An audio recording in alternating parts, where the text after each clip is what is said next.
যুক্তরাজ্যের ধনকুবেরদের সংখ্যা ১৯৯০ সালে ছিল মাত্র ১৫, আর ২০২৪ সালে তা বেড়ে দাঁড়িয়েছে ১৬৫তে। একই সময় দেশটিতে সম্পদের বৈষম্য মারাত্মকভাবে বেড়েছে বলে জানিয়েছে ইকুয়ালিটি ট্রাস্ট। সংস্থাটির এক বিশ্লেষণে দেখা গেছে, বর্তমানে যুক্তরাজ্যের শীর্ষ ৫০ ধনী পরিবার দেশের ৫০% সাধারণ মানুষের সম্মিলিত সম্পদের চেয়েও বেশি ধন সম্পদ নিয়ন্ত্রণ করে।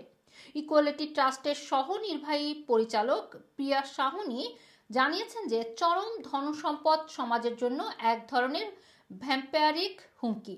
এই সম্পদের উৎস, সম্পত্তি, উত্তরাধিকার এবং ফাইন্যান্স বিপুল সামাজিক এবং পরিবেশগত ক্ষতির জন্য দায়ী। তিনি দাবি করেন, ধনীরা একদিকে সমাজের সংকট থেকে মুনাফা করছে, অপরদিকে সেই সংকট আরও গভীরতর করছে।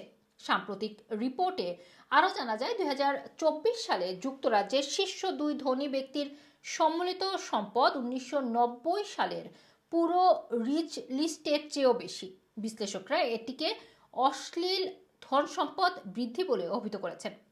পেট্রিয়াটিক মিলিয়নার্স ইউকের সদস্য জুলিয়া জানিয়েছেন, ধনীদের অনেকে কর ফাঁকি এবং কর ব্যবস্থাপনার জটিল কৌশলের মাধ্যমে কম কর দেয়, অথচ সাধারণ মানুষ এবং ক্ষুদ্র ব্যবসায়ীরা বেশি হারে কর দিয়ে থাকেন। তিনি ধনীদের চাকরিদাতা না বলে চাকুরি ধ্বংসকারী বলারও পক্ষে মত দেন। নিউ ইকোনমিক্স ফাউন্ডেশনের অর্থনীতিবিদ ফার্নান্দা জানিয়েছেন, এই অবস্থা দুর্ঘটনাবশত নয়। ধনীদের সঙ্গে ক্ষমতাবানদের সম্পর্ক এত গভীর হয়ে গেছে যে সেটি এখন রাষ্ট্রীয় প্রতিষ্ঠানেও প্রভাব ফেলছে।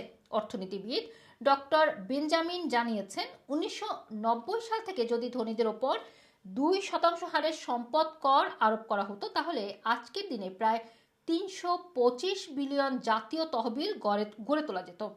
বিশ্লেষকদের মতে এখনই সময় ধন সম্পদের সীমা নির্ধারণ করা, যার ঊর্ধ্বে যাওয়া সমাজের জন্য ক্ষতিকর, এবং ধনীদের অস্তিত্বের এই একচেটিয়া গঠন ভাঙতে না পারলে তা হবে গোটা জাতির অস্তিত্বের জন্য হুমকি। রুমানা রাখি, রানা টিভি, লন্ডন।